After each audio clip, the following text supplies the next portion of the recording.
But before that, Joe is in Nantwich. Bear with me, Linda. Hello, Joe. How are you? Good morning. How are you? Very well, thanks very much.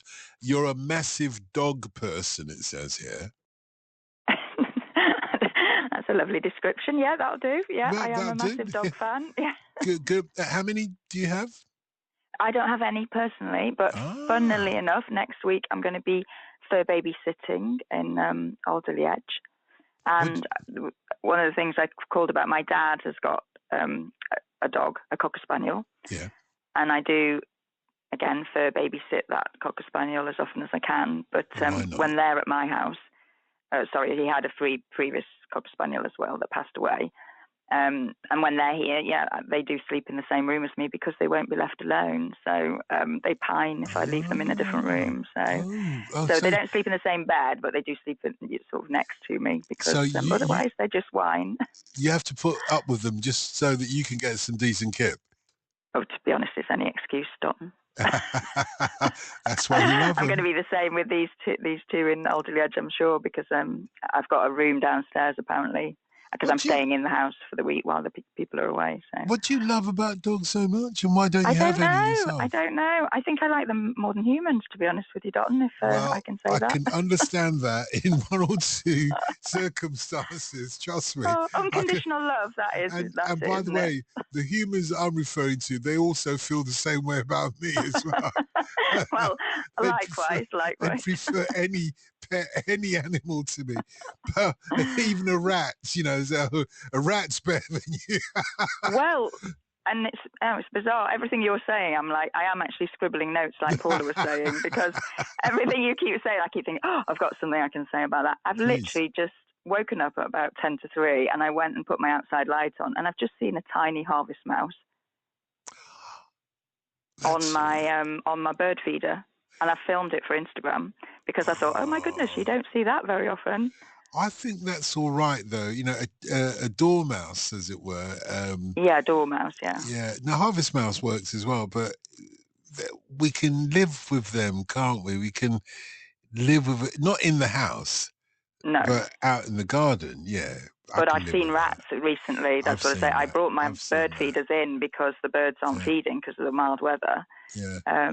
Yeah, but I put one out, funnily enough, yesterday, and then I saw this tiny harvest mouse this morning on it. So. My goodness, I've got. Yeah, I think the rats might have disappeared from my garden because I haven't seen them for a couple of months or 3 months or so. But and believe me, I count the days. But otherwise, but how come you don't have a dog if you love dogs so much? Well, because firstly, I live on my own, so and I work when I'm working away. It's not fair on the dog if I'm leaving No, the dog all you're the right. time. You're right. And I also live in a 3-story house, and I love Dachshunds, or Dachshunds, however you want to say it. But apparently they have back problems. But I have met somebody recently, again, who said, "Oh no, ours whiz up and downstairs like the clappers," and they're mini Dachshunds, so if you get mini ones, they haven't got as long backs, I suppose, so they don't have as bad Yes, back problems. yes. So there we go. That's something I learned quite Is recently. it a Dachshund? Is that the breed that you would go for if you had a dog?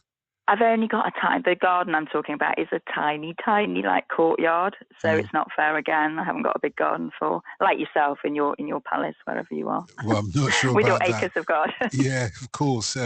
That's the previous owner, not previous to me, but the previous before the previous, I think, because everybody in my street, all the houses, people lived there for about 30 years. They never moved, but was a member of the Carry On, the film actor, one of the Carry On film actors. Oh, there you go. That No, sort of no, shows but the area you're in. well, no. But they never earned a huge amount of money. They always said that from the Carry On films.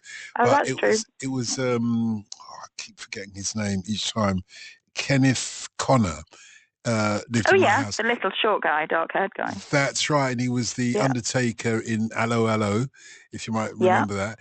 But anyway, the next 1, 2, 3, 4, 5, 6, 7, 8 houses were built after mine, and they were his garden. So in those days, I did have acres, or my house was attached to acres and acres. But now I don't have that. So you'll be surprised what I do have, a postage stamp. But we do have parks, don't we? This is one of the great fortunes of being in this country. We have lots of parks if you've got an animal, but you're doing the right thing because you're considering the animal, putting the animal first and seeing if they fit into I'm in the that landscape. Borrow My Doggy as well. I don't know if you know of that company where you can. I do, yeah. There we go. And it's brought loads of people together apparently as well. People who want to allow other people to care for their dogs when they're away or whatever it is. You've got to have a lot of trust in all of that. But I do know about that. Yeah, Borrow My Doggy. Well, I haven't got one. And I'm still on the level is, how much is that dog in the window? Oh, well, yeah, that's true. They're very expensive, aren't they, as well, to buy these days? Do you remember in pet shops, they used to have pets in the windows? Not just pets, dogs certainly, puppies. Yeah, I can just about remember. You're considerably older than me, though. Yeah, of course I am. Yeah, of course I am. I'm only joking. I'm in my hundreds. So obviously I'm considering. No, I'm taking it personally. I'm getting my own back because she had a right go at me about being a Man United fan. That's the last time we spoke. Oh my God! And did I roll out the barrel for you being a Man United fan? Yeah, you did. But before you knew I was a Man United fan. Yeah, that's it. You see, there's no problem with being a Man United fan.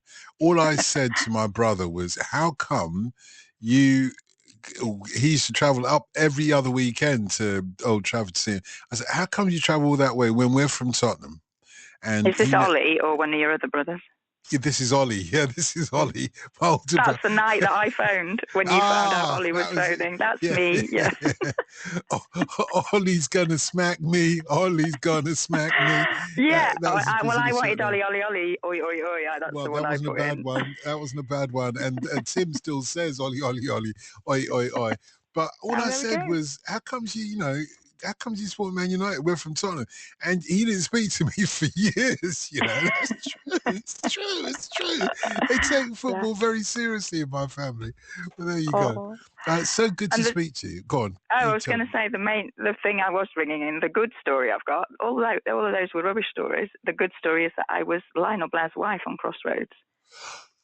Oh, no way. And now you're running out of time, aren't you? No, I'm not. No, I'm not running out of time. Linda in Ballyclare, do you mind waiting till after the news, Linda? That's okay. Yeah, that's fine. I really appreciate that because Joe's just revealed that she was a Crossroads star as one of my colleagues, actually. Do you know Joe Good? Do I know? Yeah, Joe Good. Joe Good. She calls herself Middle-Aged Minx is her... Was she in the second? I wasn't in the first lot. I wasn't in the Benny from Crossroads, and don't be rude by suggesting I might have been. No. I was in the revamp, when they brought loads of stars back, when Lionel Blair was in it. I still remember Meg Richardson. That's how old I am. Remember, I'm in my hundreds. Yeah, I still remember Meg Richardson. And I think I've seen that on YouTube. Yeah. Her son, Sandy, she was a brilliant actor, I'll tell you that. Noel Gordon.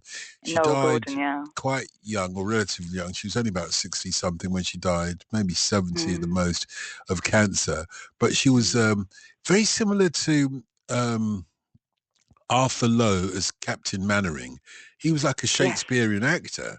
And she wasn't a Shakespearean actor, but she was like a theatre actor and in musicals and stuff. And they managed to get her to be the lead person in Crossroads Motel in the era when they opened the door and the door would fall apart. Yeah, the scenery, right? But I always wanted to go to a motel because we didn't have motels in the UK, really. It's an American thing, isn't it? We're like Crossroads Motel. Can I help you? Yeah. And I think I fell in love with Meg Richardson's daughter as well. She was beautiful. So, yeah. You see, you took me there. But I went as an extra and then got made to just put my hand up because I could dance and then suddenly was Lionel Blair's wife. So Lionel for a couple of weeks, which was brilliant. Yeah. Was Lionel Blair the manager then of the? No, it was the time they tried to bring it back and they just used to keep having these guest people for a couple of weeks for a different story, and he came in and the story was he'd built a shrine to his wife who'd died, and that was actually me. So I have to say I was Lionel Blair's dead wife in Crossroads, but obviously that is a different story. So what they did all like flashbacks. So they did us dancing, and then he built a shrine. So I had all these pictures and newspaper articles all built from photographs that we'd done. and then these flashback scenes. So I was on it for about 2 weeks altogether. And of course, as Lionel Blair's wife, you've got to be able to dance, haven't you? Yeah, which I am a dancer, so that's why I had the courage to put my hand up. Where normally I would have been like hiding in the corner. But I'm glad I did, because they whisked me off into hair and makeup, and I was sat next to like Madge out of Neighbours was in it at the time. I think she was the hotel manager. I can't remember her name. Madge, Madge out of Neighbours. Yes. And then the other side of me was the girl who's in. She's been in several soaps. I think she's in. I don't watch soaps. Sorry. She's in something like Emmerdale or something now. She's got dark hair, about my age-ish. Yeah. I can't remember her name. If it's not, Angie in, EastEnders, Dirty Den's wife, I wouldn't know. That's when I watched EastEnders. Exactly. But I haven't watched it since. You got to dance with Lionel Blair, though. That oh ain't my gosh! bad. Do you know what? And I broke my heart when he died, because he was the nicest man. Of course he was. You can't fake that. You cannot fake the way that he comes across, his personality, the charisma he's got, and the genuine humanness of the person. You can't fake that. Definitely not. And he was so kind to me. And they literally, the art department, Tristan, his name was, the art director, sent me a picture, and Lionel Blair signed it for me, and I've got it on my wall now, and it says, "To Joe, my lovely partner, love from Lionel Blair." And how lovely is that?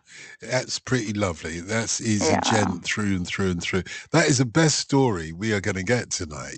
Do you reckon? Yeah, it definitely is. Can't you roll out the barrel again for me? Well, Lewis said you might be able to.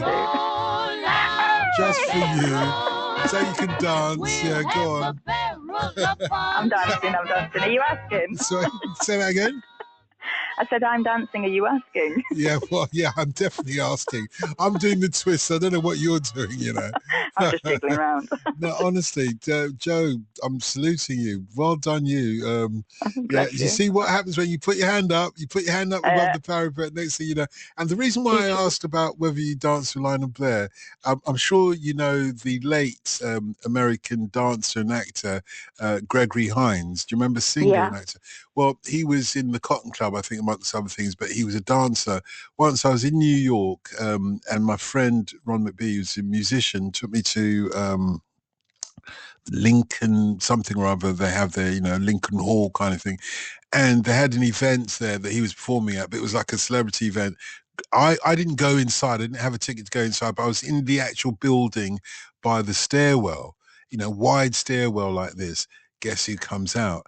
Gregory Hines and his wife. They don't see me. There's nobody else. Everybody's inside. They walked down that stairway, and it's a memory that lives with me. It was an amazing memory. You think these people save their dancing for the cameras, but him and his wife waltzed down, and he held her hand, like they sashayed down the stairs. Beautiful memory that I'll never forget. Joe, I'm going to have to leave it there. Sorry, I've taken up too much time. No, that's all right. But Linda in Ballyclare is going to up the ante for first-time callers tonight, I hope. Joe, thank you very much. 08085 909693. Definitely still taking calls from first-time callers. We'll speak to Linda in Ballyclare and then Georgina in Bath in Somerset in a moment or two. It's 3:34. This is BBC Radio 5 Live. Listen on BBC Sounds.